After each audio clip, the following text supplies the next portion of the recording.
I'm Dr. Hans Hönes. I'm a senior lecturer in art history at the University of Aberdeen, and I work predominantly on the history of British and German art of the 19th and early 20th century.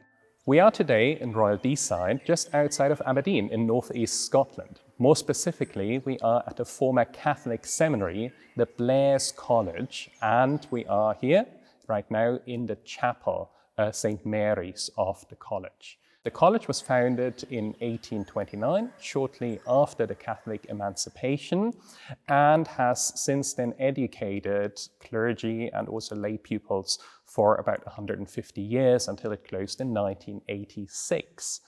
The chapel that we are in was built later in the century between 1898 and 1901. The college and the chapel are a hugely ambitious undertaking. The college itself is a 3-story building with enough space to accommodate many pupils, a library, and of course the teachers themselves. The chapel is equally of a grand size that you would probably not expect on what is, to all intents and purposes, fairly remote rural location. Clearly, this was a project of significant ambition.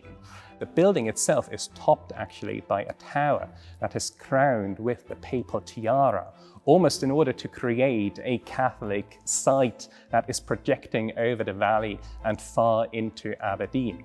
So we're really looking here at a statement piece of Catholic identity in northeast Scotland. We are here, however, not predominantly because of an interest in Scottish Catholic history, but because of a set of stained glass windows that is to be found in the choir of this chapel. This set of windows was not made by a Scottish firm, but by a German maker, the company of Franz Mayer & Co. in Munich. This, of course, is a remarkable decision. A Scottish Catholic seminary clearly decided that local makers, or indeed British makers, were not sufficient for their interests and tastes and for the grandeur that they wanted to project with this building, but they turned to the continent and more specifically to a German company in order to decorate this chapel. The building of the chapel was made possible due to a very generous donation by a man called Monsignore James Lennon, a priest and church official who lived and worked predominantly in Liverpool, but who spent the last years of his life as a senior here in Blairs College. He was clearly a man of independent means and bequeathed the college the astonishing sum of £12,000 in order to establish this chapel. It might at first appear to be an unusual decision to opt for a German glassmaker to decorate a chapel in northeast Scotland. But here it is important to see the significance of Franz Mayer of Munich as glassmakers in the 19th century. The company of Franz Mayer & Co. was founded in Munich in 1847 as an Institut für kirchliche Kunst, so an institute for Christian art. And it quickly became one of the most important purveyors of Christian art, catering predominantly, though by no means exclusively, for the tastes of a Catholic audience. Quite early on in the company's existence, for example in 1851 at the Great Exhibition in London, the company made a real splash. And their take on Christian art in a very almost simplistic yet exuberantly colored and often medievalizing way became a trademark that was in high demand all over the world. The company of Franz Mayer was something like an international brand name. As this success grew, the idea of a Munich style in glassmaking became quite an established currency across the world. One thing that is very remarkable about Mayer glass in general is not only the extreme vivid coloration of the glass, but also the near invisibility of the lead lines that separate the individual glass panels. So as you can see immediately, of course, this is not one single pane of glass, but individual panes of glass that are colored in a specific color are put together. And it is part of the skill of the craftsmen here that these lead lines, which hold the individual window panels together, are near invisible. In 1892, Franz Meyer & Co. was then awarded with the title of Institute of the Apostolic See by Pope Leo XIII. So at that point, they essentially became something like the official purveyor of Christian art for the Vatican. So buying into the brand of Franz Meyer for a congregation here in the northeast of Scotland was thus a very powerful sign that one wanted to align oneself with the main aesthetic that was approved by no other than the Pope himself. James Lennon, the benefactor who gave the money for this chapel to be built, actually petitioned directly to Pope Leo XIII in order to gain his support for this project. And he indeed received then a personal letter from the Pope who embraced this project of Blairs Seminary here in Royal Deeside. So the papal connection was clearly very important, and this building was meant to be a landmark that was meant to be a visible outpost of papal power here in northeast Scotland. Opting for a German glassmaker with very clear ties to the papal authority was thus a clear decision to make visible exactly this link. The iconography of the windows is perhaps unsurprising and clearly aligned with the site that we are at, namely northeast Scotland.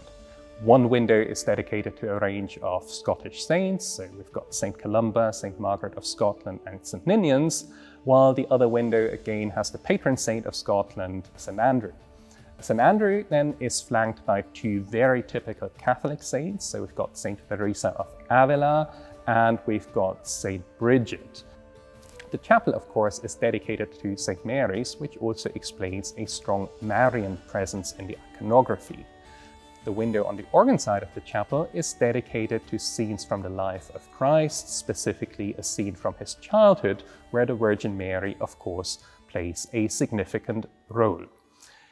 Most remarkable, however, is the central window just above the altar.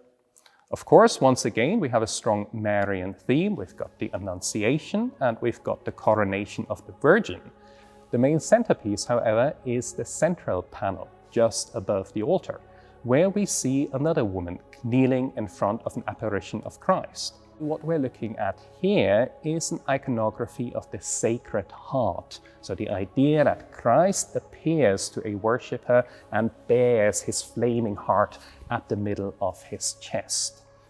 The choice of the iconography of the Sacred Heart might appear surprising at first. Ordinarily, of course, you would expect a depiction of the namesake of the church, that is the Virgin Mary, as the centerpiece of this window. However, in this case, the choice of the Sacred Heart is clearly significant. In 1901, when this chapel was opened, the theme of the Sacred Heart was a very present and contemporary one. Just 2 years prior, Pope Leo XIII had consecrated the entire human race to the Sacred Heart of Jesus, thus making this one of the most urgent and universal cults for Christianity at the time. The glass thus brings together these three strands: the papal approval for the building project in Blairs, the importance of Franz Meyer as apostolic purveyor of stained glass, and a very current and important iconography, namely the said cult of the Sacred Heart of Jesus.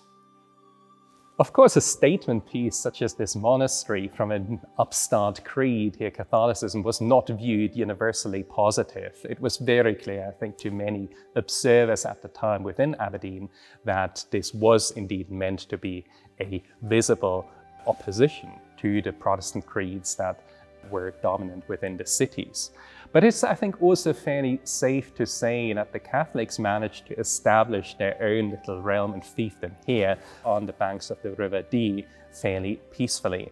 Not the least, of course, because the Protestant churches in Scotland were very much occupied with themselves, especially after the so-called schism of the Church of Scotland in 1843. For me, as a historian of German art and culture, it was of course a particular joy to find a great example of German art here within the northeast of Scotland. It is not an artistic culture or an artistic tradition that is normally associated with Scotland. Scottish art, of course, has strong ties to the Netherlands, it has strong ties to France, but interactions between Germany and Scotland are not normally something that is seen as of art historical relevance. And for me personally, but also as a historian, it is fascinating to have an opportunity to study these cultural connections between Germany and Scotland here in the Chapel of Blairs. The chapel is a remarkable example for the international outlook of Catholic culture and Catholic artistic tastes. Artistic tastes that were, of course, predominantly formed by German makers, such as Maya and Co.